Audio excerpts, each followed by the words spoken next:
Eu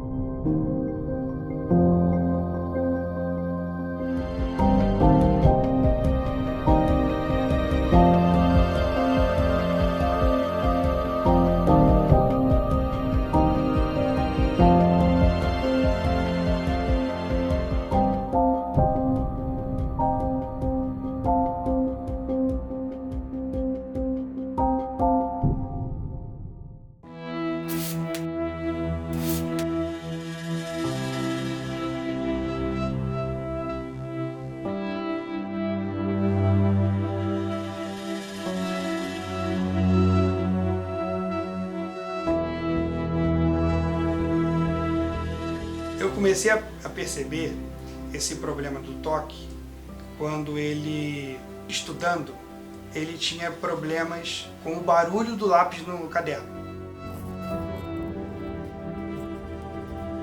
Aí que foi autorizado na escola de ele usar só caneta. Então a gente começou a perceber essas situações. Uma segunda coisa do transtorno foi quando ele molhava as mãos, ele tinha que ficar por quase 2 horas com as mãos sempre fechadas. Ele não abria as mãos, por conta de que tinha molhado as mãos. O transtorno obsessivo-compulsivo é uma condição relativamente comum. Ela afeta de 2 a 3% da população, então ela se constitui realmente em um problema de saúde pública, não é? É considerada uma doença bastante prevalente. O que é o transtorno obsessivo-compulsivo? É um transtorno no qual existem obsessões. Obsessões são definidas como pensamentos que se impõem à mente da pessoa, pensamentos que se impõem à consciência do indivíduo de maneira intrusiva. Como é que eu posso explicar?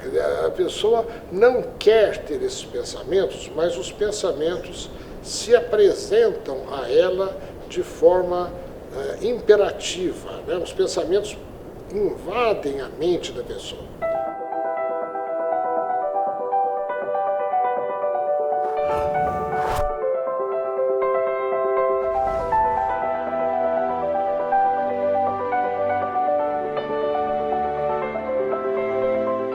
Já as compulsões são rituais que a pessoa desenvolve para aliviar ou amenizar os sofrimentos adquiridos por conta da obsessão. Ele vai ser diagnosticado através dos sintomas. Não existe nenhum exame ainda no nosso dia a dia da psiquiatria ou da saúde mental que a gente utilize para detectar, como em outras patologias, na diabetes, na hipertensão.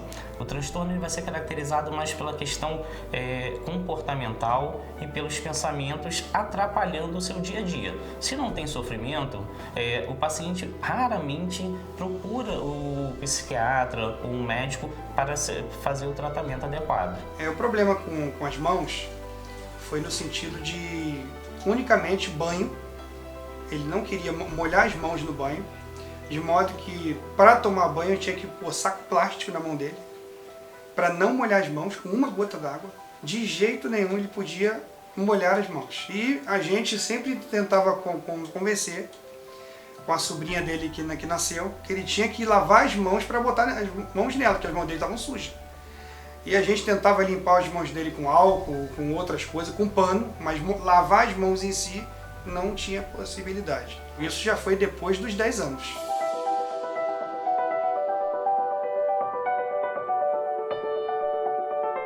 Cerca de 21% dos casos de transtorno obsessivo-compulsivo iniciam-se antes da puberdade, ou seja, crianças tão novas, com 7, 8 anos de idade, muitas vezes já começam a ter obsessões e compulsões. Quanto mais cedo houver a intervenção terapêutica, será melhor para que esses comportamentos não se sedimentem. A gente mora num condomínio que tem piscina. Então ele ia para a piscina, ele queria brincar lá, ele tomava banho na piscina e já saía dentro da água com as mãos abertas. Era só ele tirar, eu até brincava com ele, tirava as mãos de dentro da água e ele, na hora, fechava. Eu molhava a mão e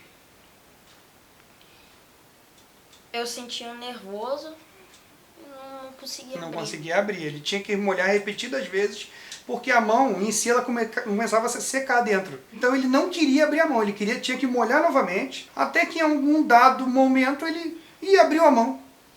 Sabe? Sem explicação. Não tinha uma explicação o porquê que em dado momento, geralmente 2 horas depois, 3 horas depois, ele abria a mão. Quando a mão não estava mais enrugada. Não existe um padrão. Então, como não tem um padrão, cada um manifesta de uma forma e cada um tem uma vivência diferente. Então, pode ser o simples fato dela ser muito organizada, dela geralmente manifestar com muitas birras, muitas dificuldades. A criança, às vezes, é taxada como pirracenta, mas, na verdade, aquilo, quando é mexido, alguma coisa que ela geralmente utiliza para aliviar aquele sofrimento, aquilo é uma forma de manifestação. A criança não tem como expressar: eu estou passando mal, eu estou tendo dificuldade.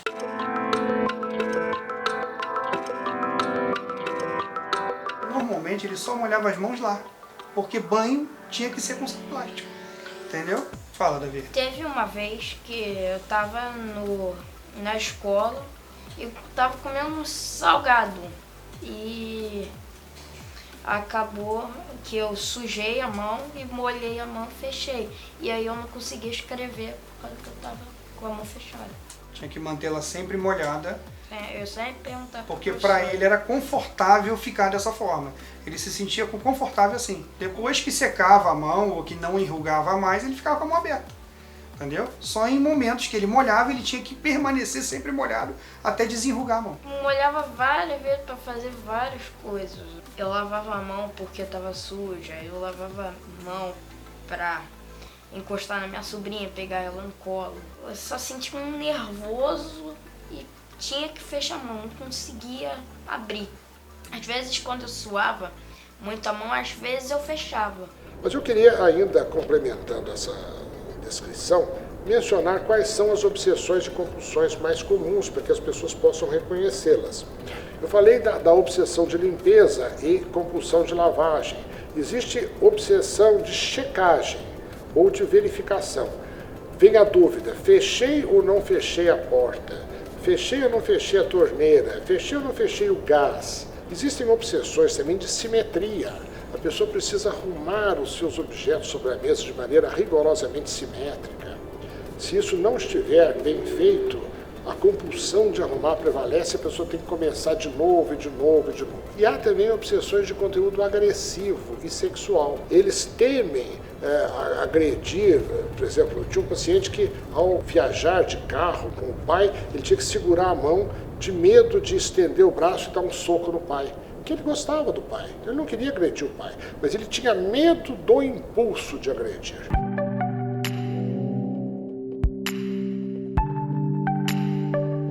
A gente sabe que ele gera sofrimentos para o paciente, para o indivíduo.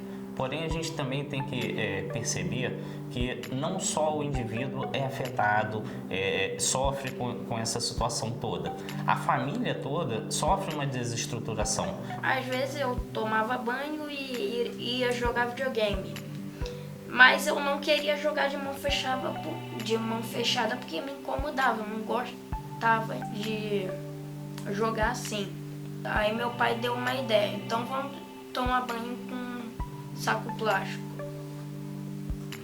Aí foi A gente isso. tentava achar uma saída até para tomar banho, né? Porque assim, ele acabava querendo fugir do banho por conta que não queria mais molhar a mão.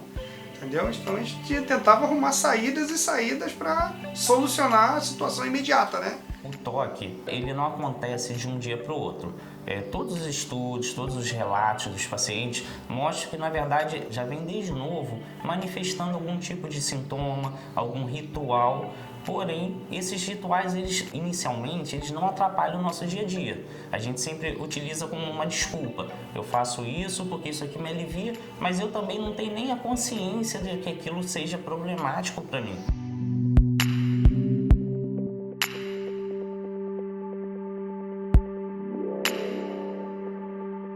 Os sintomas, eles já vêm desde novos, né? Tem relatos de crianças com 3 anos que já tem um toque, já abre tanto os pensamentos quanto as compulsões muito fortes. Então, não existe um dado específico. Uma obsessão comum é a obsessão de estar contaminado. A pessoa acha que ao colocar a mão numa maçaneta, contaminou a mão, que a mão está suja. Então ela se vê na contingência, ou seja, na obrigação de se limpar. Então, contra as obsessões de contaminação, a resposta são atos compulsivos de limpeza. Nos prejudica muito ele sentir um nojo exagerado da avó e de tudo que se relaciona com a avó. Também junto com transtorno sobre essa misofonia, quanto ao mão fechada, a gente acaba dando esses nomes, né?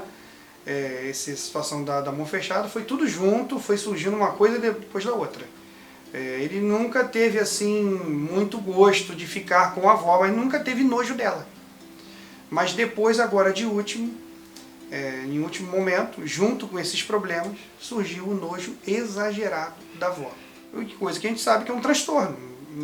Muitas vezes não é dele, está influenciando ele, né? E nós explicamos isso a ela. Ela não sabe que é nojo, mas nós sabemos que ele tem aversão a isso. E isso causou inúmeras brigas em casa com ele, até o momento que a gente buscou ajuda médica, né, para saber que a situação era por conta também do transtorno. Quando o Davi chegou para mim, já estava bem limitado, no sentido que ele já tinha queixas sociais e até um déficit cognitivo.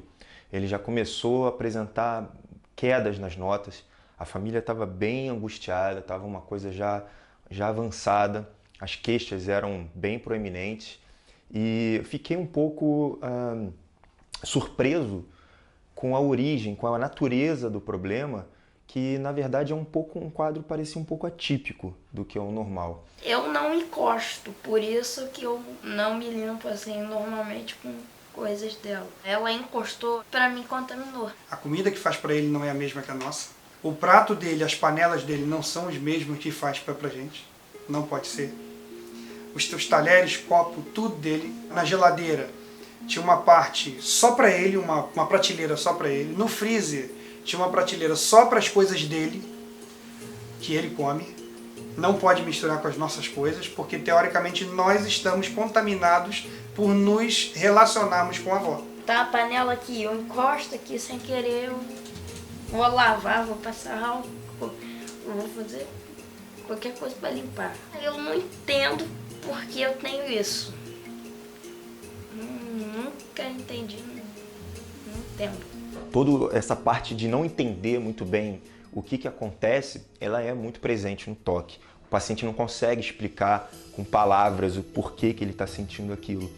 Então, nesse caso do nojo, estava tão forte, e é comum também que o psiquiatra ele entre com medicações antipsicóticas, porque chega a ser tão forte esse sentimento, esse pensamento deles, chega que beira o irreal. Já aconteceu de eu descobrir, exemplo, que meu pai encostou assim, eu vi ele encostando e encostou em uma coisa minha por esquecimento. Aí eu falei, não quero mais isso, joga fora. O que vai depender e vai traçar a conduta no tratamento vai ser a dificuldade e o sofrimento que o paciente ele apresenta. O psiquiatra inicialmente foi do convênio médico que nós tínhamos antes e foi um pouquinho difícil, ele passou uma medicação que não fez bem para o Davi. A Ritalina, ao invés de acalmá-lo, deixou ele elétrico. Ele passou aquela noite em claro. E eu acordei de manhã, eu fui no quarto dele, eu vi que estava tudo aceso. Falei, Davi, o que houve? Nossa, eu não estou com sono nenhum. Com a Ritalina.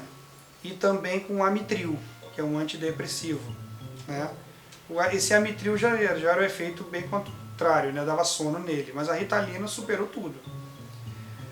Aí nós não levamos mais nesse médico e buscamos ajuda inicialmente do Dr. Bruno. Ele chegou com um diagnóstico errado, a meu ver, né, não tinha entendido como um déficit de atenção. Então, prontamente eu tive que trocar a medicação dele, que havia uma possibilidade ele está aumentando a ansiedade dele com aquela medicação daquele momento. Logo na primeira consulta para a segunda, com a medicação, que foi a fluvoxamina, que eu comecei, um antidepressivo, inibidor de recaptação de serotonina, já teve sim uma melhora, pelo menos expressiva. E inicialmente, com as primeiras doses, ele já começou a não nos controlar mais tanto. A gente já percebeu uma melhora imediata dele, nesse sentido. E a nível também da mão. A gente já percebeu que ele não estava dando tanta importância disso, apesar de fechar a mão ainda. Quando foi, acho que no primeiro mês ou no segundo mês tomando a medicação, do nada, ele decidiu não fechar mais a mão. Simplesmente ele decidiu. Eu decidi. Fala. Eu não decidi. Fala. Eu normalmente não fechei mais a mão. Para mim foi uma decisão. Tudo que a gente faz antes a gente decide, a gente pensou, né? Qualquer coisa que é feita, primeiro a gente pensa.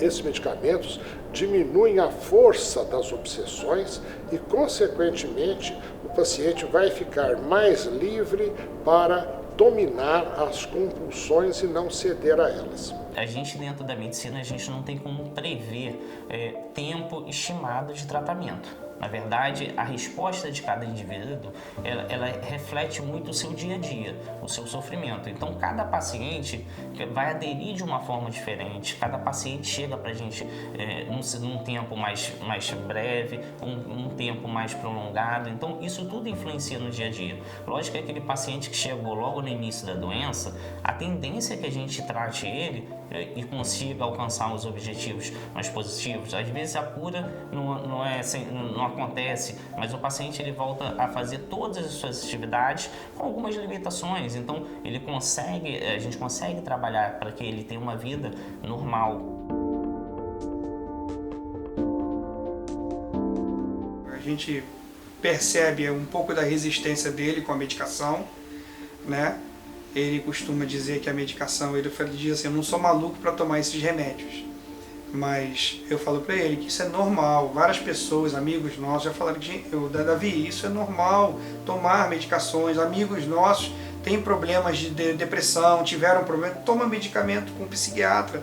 Não é que você é maluco, você é inteligentíssimo, você brinca com os teus colegas, você faz judô, está na faixa laranja do judô, faz futebol, joga num clubinho, né, numa escolinha de futebol.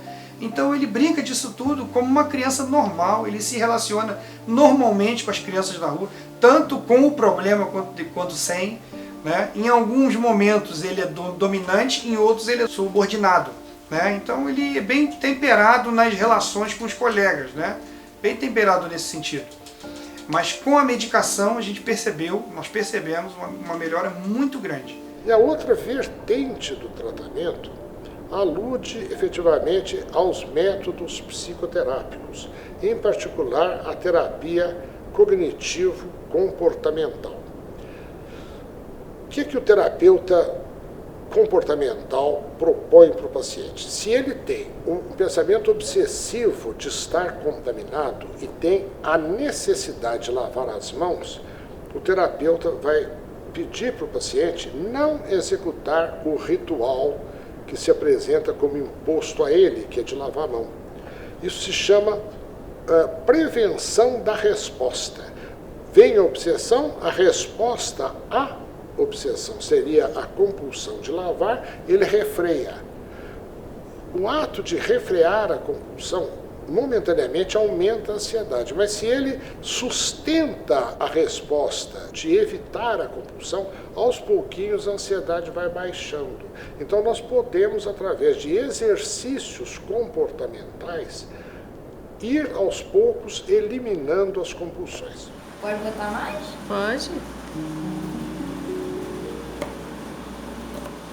Tá gostando? A sensação tá boa? Uhum. É? Ele também fez terapia com uma psicóloga. Ela fazia trabalhos com ele pintando as mãos, pintava as mãos dele e depois ele tinha que lavar as mãos. Mas eu ainda sentia uma vontade, mas eu tentava forçar pra não fechar a mão, mas acabava fechando. Mais pra frente que eu... Minha unha, como é que ficou? Ficou tudo preto. Logo após isso, ela me mostrava os vídeos, depois ela fez trabalho com argila com ele, né? Tinha que sujar as mãos e automaticamente depois ele tinha que lavar, por causa da argila, né? Então, depois dessas situações, que ele começou a dar essa resposta de melhora, né? Vinculada ao remédio. Esse paciente, logo depois da medicação, ele já passou a não ser mais controlado, ele passou a não se queixar tanto daqueles sintomas. Então, eu fiquei muito satisfeito, a família ficou muito satisfeita e o paciente, obviamente, ficou muito satisfeito. O paciente, nesse caso todo, pelo incrível que pareça, pela pouca idade, ele é o que menos nota, porque criança às vezes não nota mesmo. Mas eu via, e o pai viu principalmente, que acompanhou mais nas consultas, o quanto teve de evolução, e uma evolução extremamente rápida. Foi incrível a melhora, tanto com o tratamento da medicação, quanto a terapia. E um paciente que não trata o toque, ele não só é controlado pela doença, como isso pode ser crônico a nível de manter décadas. Inclusive, esse paciente chega muito comumente a pensar em suicídio. Isso é muito importante, é muito presente na condição do toque no paciente. E a família vai sofrer porque os rituais vão comprometer o dia a dia. A pessoa, o indivíduo, às vezes ele deixa de trabalhar, ele fica incapacitado. Então a questão social, a questão financeira vai ter alteração, a renda da família diminui, os problemas, as brigas, eles aumentam todos os dias, porque a maior parte, algumas famílias às vezes acabam até compactuando com esse sofrimento para evitar esses problemas maiores e até para tentar aliviar o sofrimento do paciente. Muitas brigas em casa, por conta inicialmente da gente não entender esse problema, da gente não compreender o que acontece, né? Então, e às vezes não aceitar isso, até mesmo com a medicação, tomando essa medicação. Então a gente acaba não concordando com muita coisa, achando que muito é dele, muito é uma pirraça, muito é uma coisa de criança, né? Então muito é uma coisa influenciada por ele não ter entrado na puberdade ainda. Parece que houve um entendimento, mas é claro que teve sim o prejuízo social, tanto na escola dele, quanto na parte familiar, que a família ainda não estava sabendo o que era, do que eles estavam diante, que podia estar acontecendo ali. Assim que eles migraram para a luz do conhecimento da psiquiatria, foi uma coisa que foi amenizando, tanto em casa, são pessoas extremamente calmas, são pessoas muito carinhosas, os pais são amorosos. Aconteceu várias vezes a nível de discussões entre eu e ela. Tinha que sair às vezes tarde da noite para comprar coisa no shopping, outro prato, outro talher, outro copo, tudo outras coisas, por conta de que a gente acabava se esquecendo de que botou a mão nas coisas dela, depois ia botar a mão numa coisa dele e acabava. Ele gritava, ele se irritava com isso. A gente tenta se adaptar às situações dele. A gente quase se torna um codependente dele, né? Fica nessa dependência dele de querer agradar, de querer não fazer algo que vá prejudicar mais ainda a relação ali no meio, né? Nós temos vários pacientes obsessivos na nossa prática clínica que, em que pese a existência de vários rituais obsessivos e compulsivos, o paciente se formou, fez uma excelente faculdade, é um excelente profissional, porque geralmente o paciente obsessivo-compulsivo, ele é muito rigoroso com ele mesmo. Ele estuda muito, ele é muito perfeccionista. Isso não é uma coisa negativa, né? São traços realmente que, se não forem muito excessivos, acabam contribuindo para o sucesso profissional. Foi muito interessante esse caso, não só pelas melhoras assim expressivas e rápidas que tivemos, mas pelo convívio, o quanto que impactou a família. E realmente esse paciente ele se superou, foi uma coisa que rapidamente ele já voltou, ele tem uma extrema inteligência, o rapaz ele de fato assim, ele tem excelentes resultados na escola, voltou a ser uma pessoa mais alegre, ele é uma coisa que ele já não passa mais tanto tempo pensando, tem os seus hobbies, né? Já está mantendo sua vida praticamente toda normal, mantendo só uma parte ínfima. Esse tratamento tem que continuar por algum tempo, mas a gente percebe uma melhora muito boa de como estava e de como está agora. Eu fiquei menos nervoso. E coisas que aconteciam não acontecem mais. Ele foi melhorando no sentido de não tomar conta mais da gente, se a gente vai se contaminar com alguma coisa, da avó ou não, né? Então ele passou a menos nos controlar, né? E com isso também a gente entendeu que ele está descansando um pouco. A mente dele passou a descansar um pouco mais nesse sentido, né? De deixar de nos controlar, né? Então se ele deixa de nos controlar, a gente entende que a melhora não foi nossa, foi dele. O mais importante para a gente é a gente hoje em dia pensar sempre da melhor forma, no sentido de, se eu tenho um problema, eu tenho que tratar. A gente não pode fugir. Toda vez que a gente foge, a gente não está resolvendo o problema, a gente está criando mais problemas, porque ele vai interferir no seu dia a dia e em outras situações. Então é importante assim, se você tem algum sintoma, alguma coisa que te atrapalhe, mesmo que você pense que é besteira, procure uma ajuda. Pode ser com um clínico geral, pode ser com um psiquiatra diretamente ou com um psicólogo, mas procure um profissional capacitado que possa te dar uma opinião e possa te fazer um diagnóstico ou uma sugestão de diagnóstico que seja para te ajudar. O preconceito, o medo de procurar um psiquiatra, um neurologista, às vezes, acaba dificultando o seu tratamento. Então não tenha medo, não tenha vergonha, não tenha preconceito de ter uma doença. Tenha vergonha de não tratar essa doença. E muita gente fala, mas depressão, ansiedade, toque não tem cura. Muitas vezes tem.